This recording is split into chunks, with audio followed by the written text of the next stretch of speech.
As luzes da sala de jantar pareciam mais fracas esta noite, ou talvez fosse apenas a tristeza que embaçava meus olhos. Sobre a mesa, um bolo simples de fubá com cobertura de goiabada, o meu preferido, feito pelas mãos trêmulas e amorosas do meu marido, Roberto. Ele se senta à minha frente, seu sorriso tentando preencher o vazio que se instalara entre nós. No centro da mesa, como um objeto sagrado e ao mesmo tempo profano, repousa o meu celular. A tela escura reflete a chama solitária da vela no bolo, e a cada zumbido de notificação que ecoa pela casa ao longo do dia, meu coração dispara numa corrida desenfreada de esperança, apenas para tropeçar e cair em um abismo de silêncio. Hoje, eu completo 65 anos, e a única coisa que eu realmente desejava não chegou. Desde que o sol nasceu, vivi em uma vigília silenciosa. A cada hora que passava, a angústia se enrolava mais apertada em meu peito, como uma serpente. Eu imaginava o telefone tocando, a voz dele do outro lado da linha, dizendo: "Parabéns, mãe." Uma mensagem simples, "Eu te amo", digitado às pressas. Qualquer migalha de afeto seria um banquete para minha alma faminta. Roberto me observava de longe, regando as plantas, fingindo ler o jornal, mas eu sabia que ele também esperava.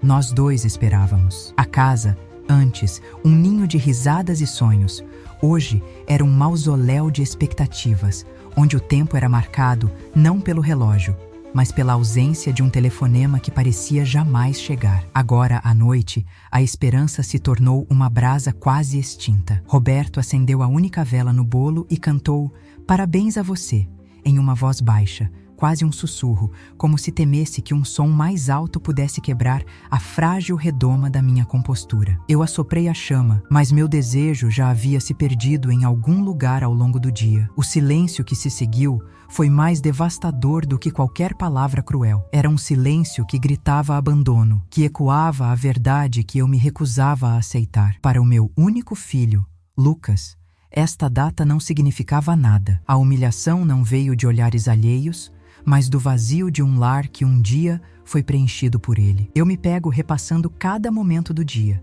cada desculpa que criei em minha mente para justificar a sua ausência. Ele deve estar numa reunião importante, pensei pela manhã. O trânsito em São Paulo é terrível, ele vai ligar mais tarde, ponderei à tarde. Mas agora, com a noite avançada, as desculpas se esfarelaram como terra seca. A dor é uma coisa física, uma pontada aguda no peito que me rouba o ar. Como pode o amor que eu dediquei uma vida inteira para construir ser recebido com tamanha indiferença? Olho para as minhas mãos, as mesmas mãos que o embalaram, que costuraram suas primeiras roupas, que o aplaudiram em cada vitória, e as vejo agora, vazias e trêmulas sobre a mesa. Meu Roberto, meu companheiro de uma vida inteira, estende sua mão calejada sobre a minha. Seus olhos, fundos e cansados, espelham a minha dor. Ele não precisa dizer nada. Nós compartilhamos a mesma ferida. Ele sabe que meu coração está partido, não pela falta de uma festa ou de um presente caro, mas pela ausência do reconhecimento,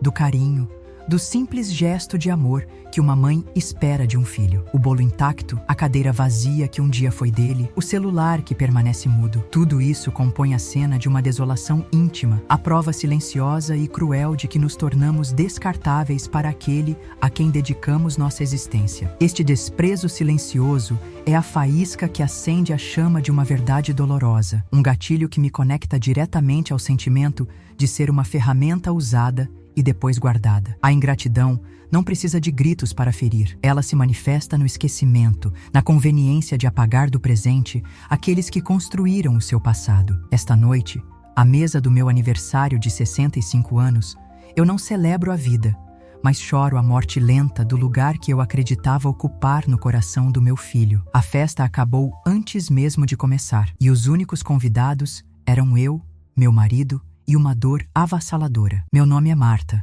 e hoje completo 65 anos de uma vida que, olhando para trás, parece ter sido um longo e ininterrupto ato de doação. Fui costureira por mais de 40 anos, uma daquelas de mão cheia, como diziam. Meu pequeno ateliê improvisado na sala de casa era meu reino, e meu sonho sempre foi expandi-lo, ter uma loja com meu nome na fachada, ver minhas criações vestindo outras mulheres. Mas os sonhos de uma mãe muitas vezes são maleáveis, e o meu se moldou para caber em outro maior, o futuro do meu filho, Lucas. Cada centavo que eu ganhava, cada noite que passava debruçada sobre a máquina de costura, não era para comprar tecidos mais caros para mim, mas para garantir que a ele não faltasse absolutamente nada. Ao meu lado, meu marido Roberto, um operário dedicado que passou a vida no chão de fábrica, compartilhava do mesmo ideal. Juntos, formamos um exército de 2, lutando uma batalha silenciosa pelo bem-estar de Lucas.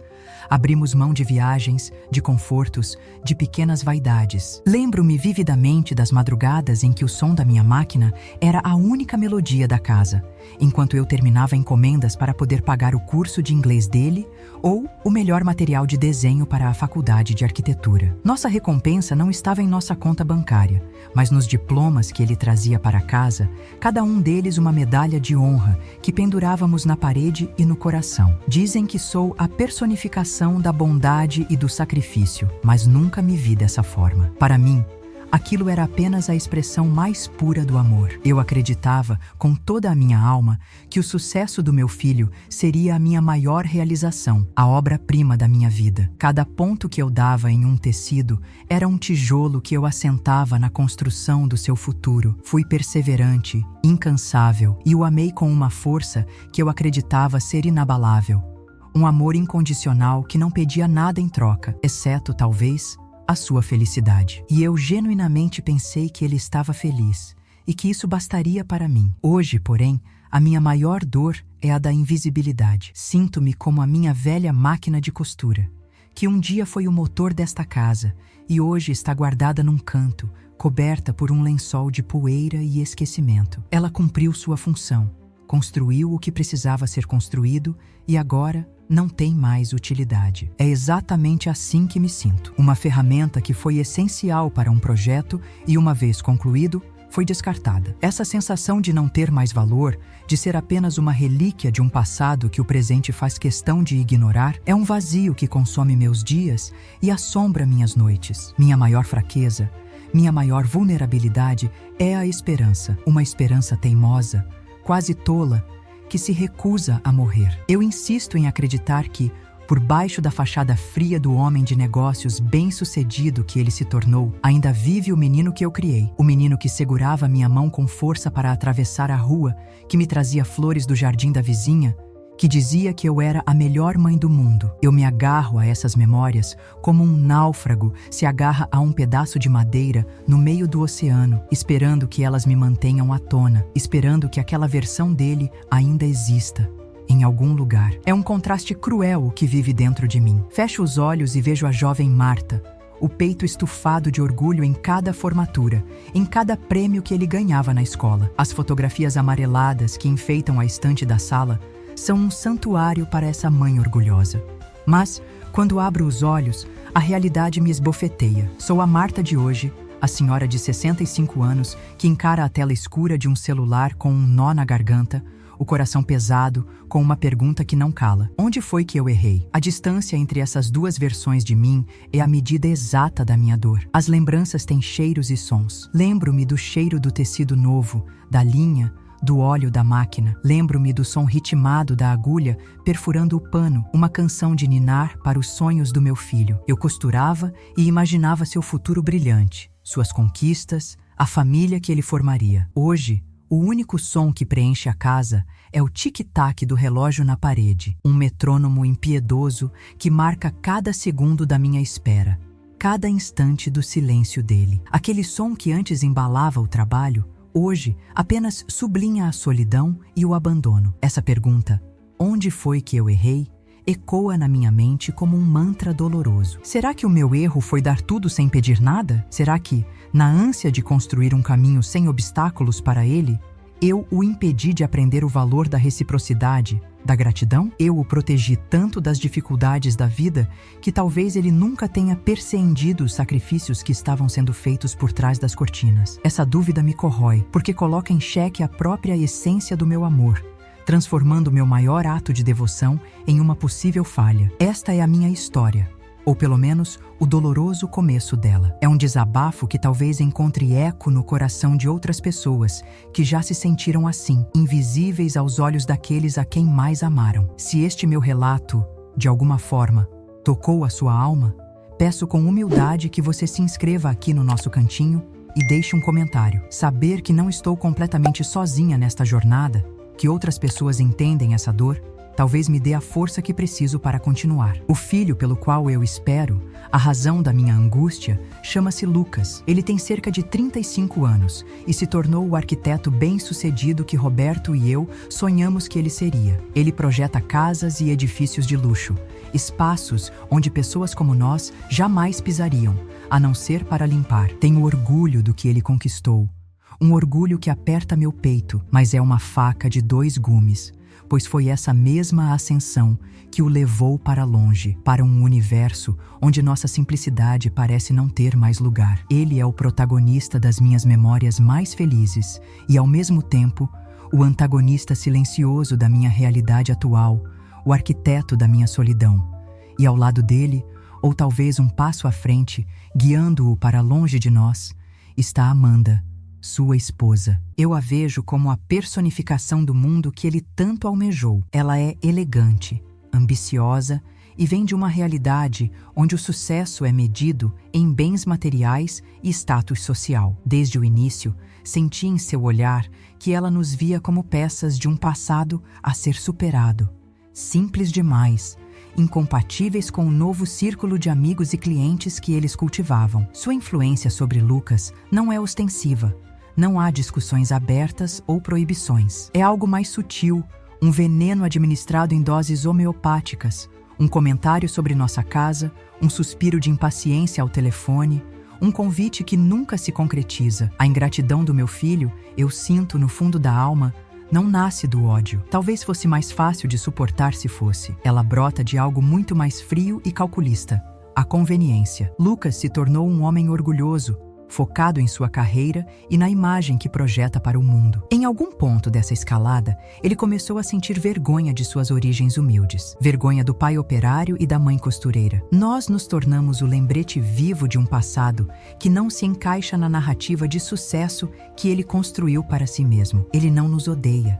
Ele apenas nos considera um fardo, um empecilho para sua completa aceitação no novo patamar social que ele tanto deseja. Essa distância não foi construída da noite para o dia. Foi um muro erguido tijolo por tijolo, com a argamassa das desculpas e da indiferença. No começo, eram as visitas que se tornaram mais curtas e espaçadas. Os almoços de domingo, que antes eram sagrados, foram sendo substituídos por compromissos inadiáveis. Depois, as ligações se tornaram mais apressadas, sempre com a justificativa da vida corrida, uma expressão que eu passei a detestar. Eu via meu menino se transformar gradualmente em um estranho, um homem cuja voz eu mal reconhecia, sempre com um tom de pressa, como se falar com a própria mãe fosse apenas mais um item a ser riscado em uma longa lista de tarefas. Lembro-me de uma das últimas vezes que falamos, há alguns meses. Ele parecia mais distante do que nunca, e ao fundo ouvi a voz clara de Amanda dizendo: "Lucas,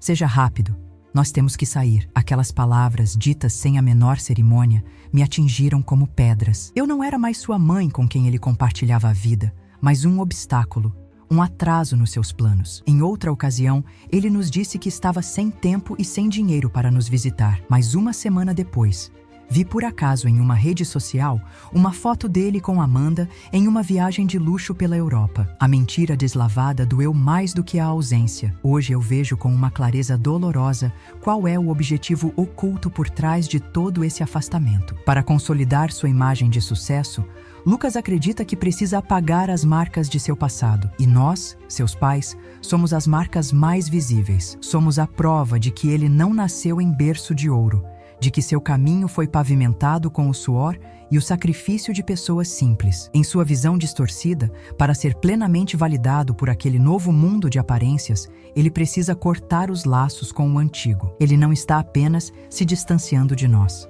Ele está tentando amputar uma parte de sua própria história, acreditando que só assim poderá ser completo. Os dias agora se arrastam em uma rotina imutável, marcada por pequenos rituais que eu criei para preencher o vazio. Todas as manhãs, depois que Roberto sai para sua caminhada, eu pego meu espanador e começo a limpar a casa. É um trabalho metódico, quase sagrado. Minha peregrinação diária sempre termina na sala, diante da parede que transformei em um santuário para Lucas. As fotografias registram cada fase de sua vida. O primeiro sorriso banguela, o uniforme do jardim de infância, a formatura do ensino médio. Em cada uma delas, vejo o brilho do meu próprio orgulho refletido. O orgulho de uma mãe que via no filho a promessa de um futuro luminoso, um futuro que parecia ser a extensão da nossa própria felicidade. Meus olhos se demoram na maior de todas as fotos, a da sua formatura na faculdade de arquitetura. Lucas, radiante, segurando o diploma como se fosse um troféu. Ao lado dele, eu e Roberto, visivelmente mais jovens, mas já com os traços do cansaço gravados no rosto. Para que ele pudesse estar ali, naquele dia, nós fizemos sacrifícios que ele talvez nunca tenha compreendido de fato. Lembro-me da conversa na cozinha, tarde da noite, quando decidimos vender o nosso carro, nosso único bem de valor, para ajudá-lo a dar a entrada em seu primeiro apartamento. Naquele momento, a decisão não pareceu um sacrifício, mas um investimento no seu sonho. E a alegria dele era todo o retorno que precisávamos. Hoje, ao passar o pano sobre o vidro que protege aquela imagem, sinto o pó se acumulando não apenas na moldura, mas na própria memória. O orgulho ainda está lá, latejando em algum lugar profundo, mas agora ele vem acompanhado de um amargor que me queima a garganta. O apartamento que ajudamos a comprar, o ninho que sonhamos para ele, tornou-se uma fortaleza impenetrável, um lugar para o qual raramente somos convidados. Aquele carro vendido representava a nossa liberdade, nossas pequenas viagens de fim de semana, mas o abrimos mão com um sorriso. A injustiça está em saber que ele agora viaja para lugares exóticos, enquanto nós ficamos presos nesta casa, esperando. Às vezes, quando o silêncio é demais, minha mente me leva de volta. Lembro-me do cheiro característico do nosso velho Fusca azul, uma mistura de gasolina, estofado antigo e das laranjas que Roberto sempre trazia do sítio de um amigo. Aquele cheiro era o perfume das nossas aventuras em família. Desfazer-se dele foi como arrancar uma página do nosso álbum de memórias, mas fizemos isso sem hesitar, porque acreditávamos que estávamos dando a ele as asas para voar mais alto. É irônico pensar que, ao dar-lhe asas, também lhe demos a capacidade de voar para tão longe de nós que agora mal conseguimos vê-lo no horizonte. A memória daquele cheiro me traz uma nostalgia dolorosa. Em noites de insônia, outras lembranças me assaltam. Lembro de uma vez em que Lucas, com uns 7 ou 8 anos, teve uma febre altíssima que não cedia. Passei a noite inteira em uma cadeira ao lado de sua cama, trocando as compressas de água fria em sua testa, meu coração apertado a cada gemido que ele dava. Para não adormecer, eu costurava a luz fraca do abajur, apenas para estar ali, vigilante. Lembro da sua mãozinha quente segurando a minha com força, da confiança absoluta em seus olhos sonolentos, como se a minha presença fosse o único remédio de que ele precisava. Naquele momento,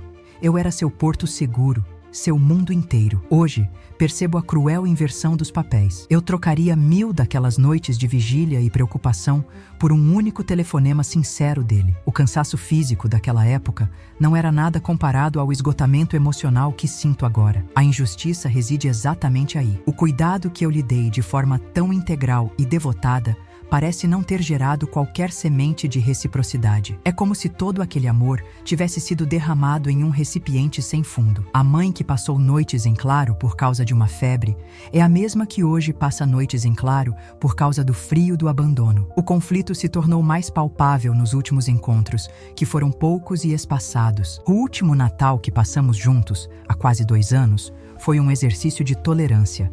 A tensão era quase uma terceira pessoa sentada à mesa. Amanda mal tocou na comida que passei 2 dias preparando com tanto esmero, alegando uma dieta repentina. Lucas, por sua vez, parecia fisicamente presente, mas sua mente estava em outro lugar, grudada na tela do celular que não parava de piscar. A conversa era forçada, superficial. Eu me senti uma estranha na minha própria casa, servindo um banquete para fantasmas. O golpe mais duro daquela noite veio de forma sutil, mas certeira.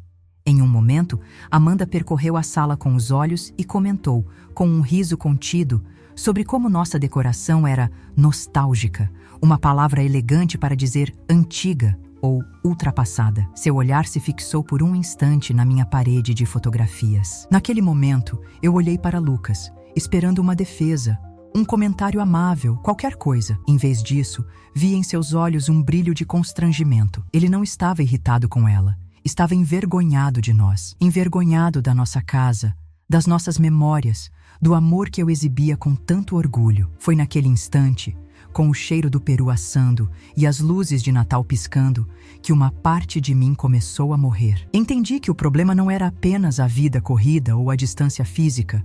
O problema era a vergonha. Meu filho tinha vergonha de mim, de seu pai, da vida que lhe demos.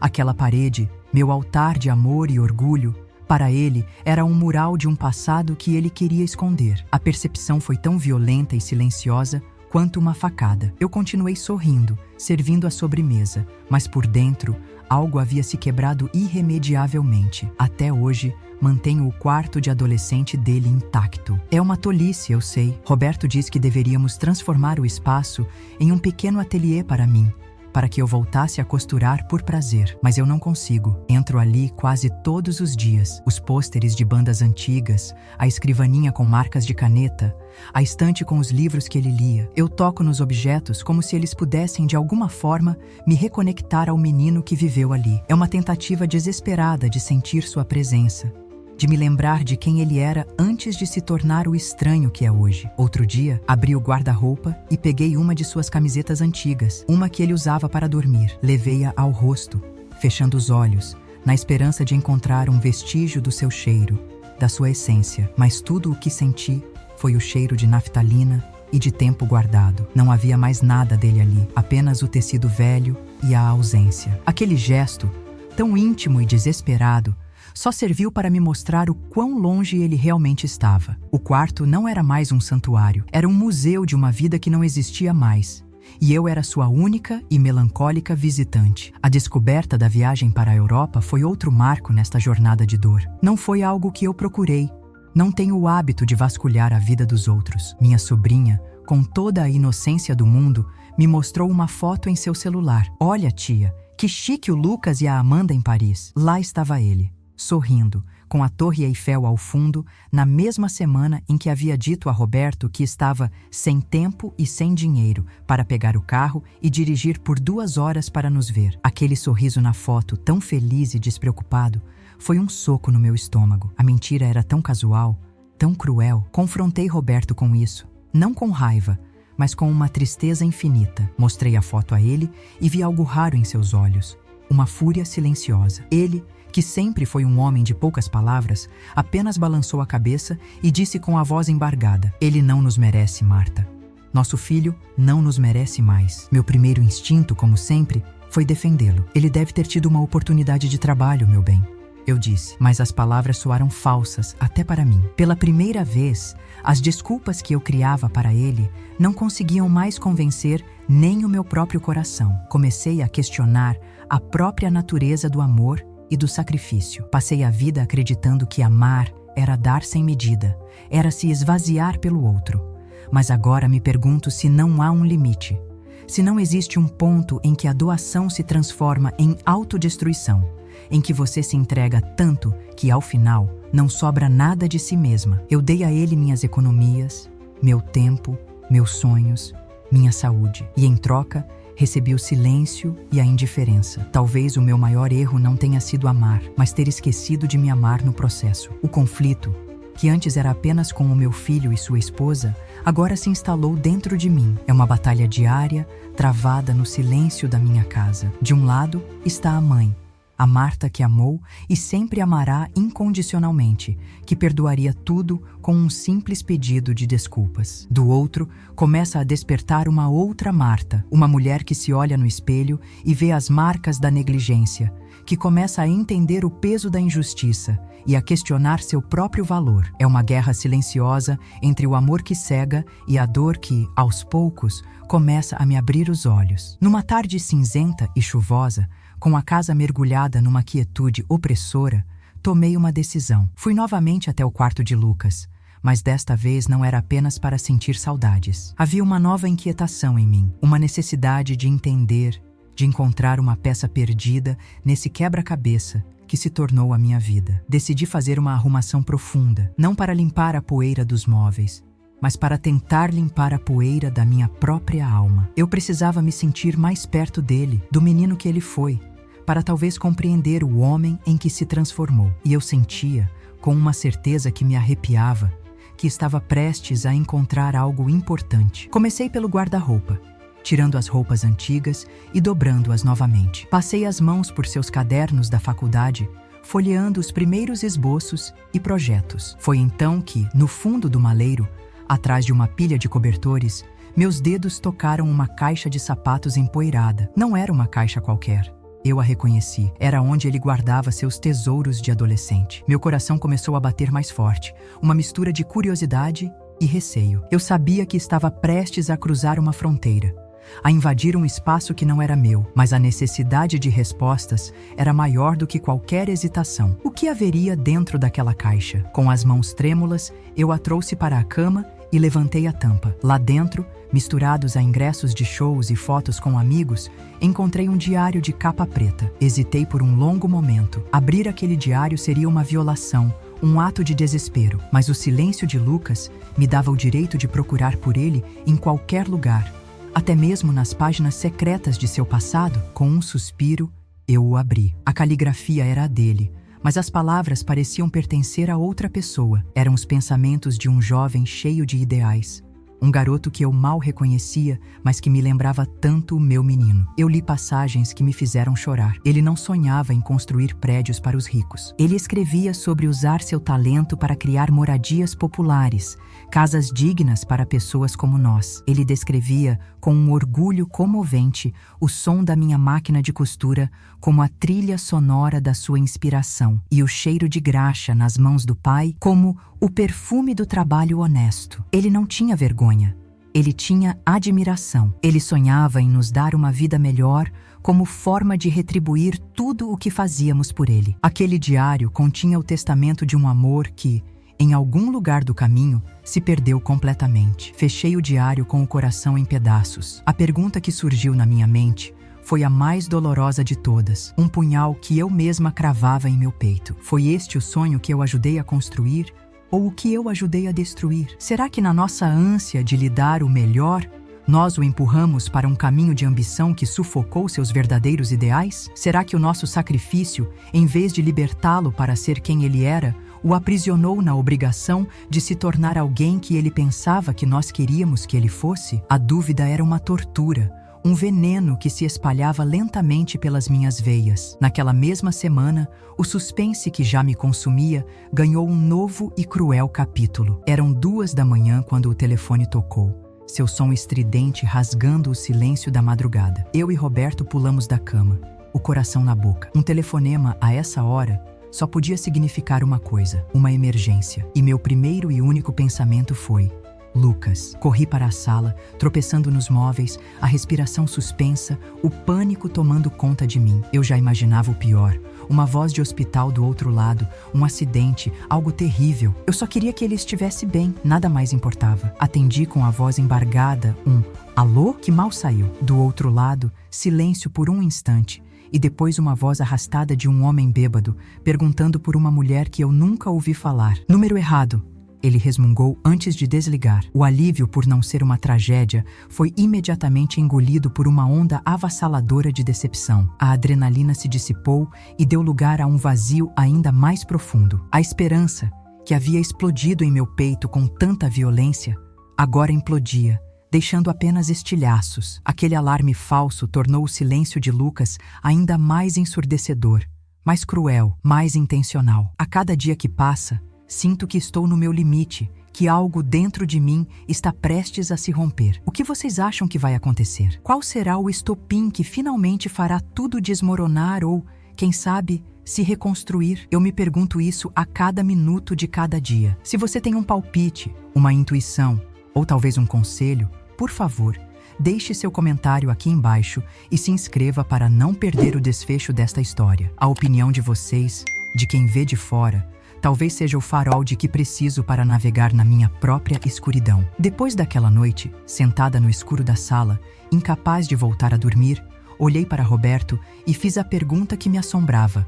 A pergunta que era o auge de todos os meus medos. Eu a sussurrei, como se temesse que o próprio universo ouvisse e a tornasse realidade. Meu bem, comecei, com a voz trêmula. O que eles fariam se algo nos acontecesse de verdade? Se um de nós tivesse uma queda de pressão?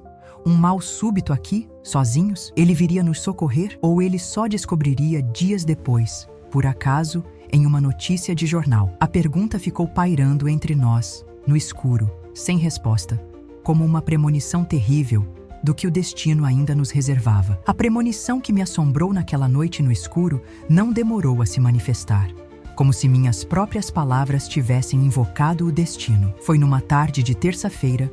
O sol batia na janela da cozinha, onde eu lavava a louça do almoço. De repente, uma tontura avassaladora me atingiu. O mundo girou e as cores se misturaram. Minhas pernas fraquejaram e uma dor aguda apertou meu peito. Eu teria caído no chão se Roberto, com um reflexo que eu não sabia que ele ainda possuía, não tivesse me amparado. O pânico em seus olhos, a forma como ele gritou meu nome, tudo parecia distante, abafado, como se eu estivesse debaixo d'água, afundando lentamente. Ele me ajudou a deitar no sofá, a voz trêmula enquanto tentava me acalmar. Pegou o aparelho de pressão e o resultado confirmou o que sentíamos. Estava perigosamente baixa. O primeiro e único instinto dele, o instinto de um pai que, apesar de tudo, ainda confia no filho, foi ligar para Lucas. Vi suas mãos grossas e calejadas, as mesmas que operaram máquinas por 40 anos, tremendo tanto que ele mal conseguia acertar os números na tela do celular. Ele ligou 1, 2, 3 vezes. Cada chamada caía diretamente na caixa postal, um eco digital do silêncio que já conhecíamos tão bem. O desespero começou a tomar conta do rosto do meu marido. Ele andava de um lado para o outro na sala, enquanto eu, ainda fraca, tentava lhe dizer que estava tudo bem. Foi então que ele se lembrou do cartão de visitas que Lucas nos deixara há muitos meses, numa de suas raras aparições. Ele o encontrou dentro de um livro sobre a estante e, sem hesitar, ligou para o número do escritório. Eu sei o quanto essa atitude lhe custou. Ligar para aquele lugar sofisticado, falar com as pessoas do mundo de Lucas, era algo que o intimidava profundamente. Mas o medo de me perder foi maior que seu orgulho. Uma voz feminina, polida e impessoal, atendeu do outro lado. Ouvi Roberto explicar a situação, sua voz embargada pela urgência. Por favor, eu preciso falar com meu filho, Lucas. É uma emergência. A mãe dele, minha esposa, não está se sentindo bem.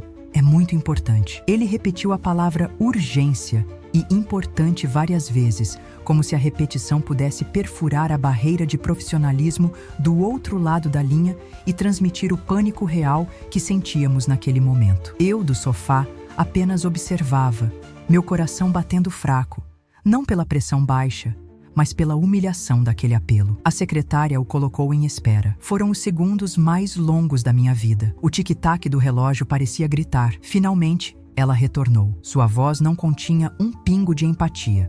Era apenas um script bem decorado. Senhor, lamento informar, mas o senhor Lucas está em uma reunião importantíssima com investidores e deixou ordens expressas para não ser interrompido sob nenhuma circunstância. O senhor pode deixar um recado? A frase nenhuma circunstância ecoou pela sala. Uma mãe passando mal não era uma circunstância relevante o suficiente. Era o ponto final, a porta fechada na nossa cara. Roberto desligou o telefone lentamente, o aparelho parecendo pesar 1 tonelada em sua mão. Ele se virou para mim, os ombros caídos em derrota, e me contou o que a secretária disse. Naquele momento, eu já me sentia um pouco melhor. A tontura havia passado. A cor voltava ao meu rosto. Eu olhei para o meu marido, para a dor estampada em sua face, e fiz o que sempre fiz. Eu o consolei. Não se preocupe, meu bem. Eu estou bem. Foi só um susto. Ele estava ocupado. É normal. Mas as palavras saíram ocas, automáticas. Eu estava tentando proteger meu marido da dor, enquanto a minha própria ferida se aprofundava. Horas mais tarde, já à noite, enquanto eu repousava na cama, peguei o celular para me distrair. Abri uma rede social, um hábito raro, e foi então que o universo, ou talvez uma força maior, decidiu me mostrar a verdade nua e crua. O primeiro item que apareceu na minha tela foi uma foto postada por Amanda. Era uma imagem profissional, cheia de brilho e sorrisos. A legenda, escrita em letras alegres, dizia: "Uma noite incrível, celebrando o lançamento do novo empreendimento de luxo do meu marido genial." Muito orgulho, a foto havia sido postada há menos de 2 horas. Na imagem, lá estava ele, meu filho, Lucas. Não em uma sala de reuniões sisuda, mas em um salão de festas opulento, segurando uma taça de champanhe. Ele sorria de orelha a orelha, o braço ao redor de Amanda, cercado por homens e mulheres ricos e elegantes. A reunião importantíssima era um coquetel, uma festa. A verdade me atingiu com a força de um raio, mas não produziu fogo, nem calor. Produziu um frio cortante, uma clareza que congelou cada gota de emoção dentro de mim. Não foi um esquecimento, não foi uma obrigação de trabalho, foi uma escolha deliberada de nos ignorar em prol de sua festa. Naquele exato instante, algo dentro de mim se quebrou para sempre. Mas não foi a minha força, e sim as correntes que me prendiam. A Marta que esperava, que perdoava, que criava desculpas, morreu ali, naquela cama, com a luz do celular iluminando seu rosto. A dor lancinante da rejeição não desapareceu, mas ela se transformou. O amor incondicional, cego e sofredor, deu lugar a uma calma e fria lucidez. Uma consciência cristalina de que eu passei a vida inteira tentando consertar um problema que não era meu. Pela primeira vez, eu entendi, com cada fibra do meu ser, que a falha não estava em mim. A falha estava nele. E essa percepção não foi uma derrota. Foi a minha libertação. Na manhã seguinte, acordei antes do sol. Pela primeira vez em muitos anos, o silêncio da casa não me pareceu um sinônimo de solidão, mas de paz. Levantei-me e fui até a cozinha. Preparei o café sentindo o aroma dos grãos de uma forma nova, mais presente. O peso que eu carregava nos ombros, a bigorna da esperança e da decepção havia desaparecido. Eu não estava mais esperando o telefone tocar. A verdade, por mais brutal que tivesse sido, havia me libertado daquele cativeiro. Olhei pela janela e vi as primeiras luzes do dia pintando o céu, e senti que para mim também era um novo amanhecer, o primeiro dia do resto da minha vida. Minha jornada de dor me ensinou a lição mais dura e mais importante de todas. O amor de uma mãe é de fato uma força da natureza, mas o meu erro foi permitir que essa força me definisse por completo, a ponto de apagar quem eu era. Eu não era apenas a mãe do Lucas. Eu era a Marta, a mulher que sonhava com um ateliê, que encontrava alegria no zumbido da máquina de costura, que tinha suas próprias risadas e seus próprios pensamentos. Ao dedicar cada fibra do meu ser a ele, eu me esqueci de nutrir a mim mesma. A descoberta da minha própria identidade, soterrada sob camadas de sacrifício, é a maior conquista da minha velhice. Naquela manhã, com uma serenidade que surpreendeu até a mim mesma, caminhei até o quarto de Lucas. Roberto me observou da porta da cozinha, sem dizer uma palavra, mas seus olhos estavam cheios de uma curiosidade cautelosa. Abri a porta e olhei para aquele espaço não mais como um museu de memórias dolorosas, mas como um terreno fértil para o futuro. Virei-me para o meu marido, um sorriso genuíno brotando em meus lábios pela primeira vez em muito tempo, e disse: "Meu bem, acho que está na hora de você me ajudar a trazer minha velha máquina de costura para cá. Eu tenho alguns sonhos para desengavetar. Não há raiva ou desejo de vingança em meu coração. Essa transformação não é sobre punir meu filho por sua ingratidão. É sobre me recompensar por minha própria resiliência. É sobre, finalmente, me colocar em primeiro lugar. A minha libertação não está em confrontá-lo ou em fazê-lo sentir-se culpado. Está em retirar dele o poder de me machucar. Minha felicidade, que por tanto tempo dependeu de uma migalha de sua atenção, agora será cultivada aqui, neste solo, com as minhas próprias mãos. A maior indiferença que posso lhe oferecer é a minha própria felicidade, construída longe da sombra de sua ausência. Esta experiência me ensinou que nosso valor não pode jamais ser um reflexo do modo como os outros nos tratam, nem mesmo nossos próprios filhos. Nós nos doamos, nós amamos, nós nos sacrificamos, e isso é nobre. Mas o nosso valor intrínseco não está no reconhecimento que recebemos, mas na dignidade com que vivemos e, principalmente, na forma como nos reerguemos após as quedas. O respeito próprio não é um presente que nos dão, é um direito que reconquistamos quando percebemos que merecemos mais do que o silêncio, mais do que a invisibilidade, mais do que as sobras de um banquete do qual não fomos convidados. Eu passei a vida inteira construindo as pontes para que meu filho pudesse atravessar e alcançar seus sonhos. Na noite da revelação, eu vi com clareza que, ao chegar do outro lado, ele escolheu incendiá-las para que ninguém o seguisse. Por muito, muito tempo, eu chorei sobre as cinzas daquelas pontes, lamentando a perda da passagem que me conectava a ele. Agora, finalmente, eu entendi. O fogo que ele ateou não destruiu tudo. Com as pedras que sobraram, duras, sólidas e fortalecidas pela provação, não tentarei reconstruir a mesma ponte. Com elas, vou começar a erguer meu próprio castelo.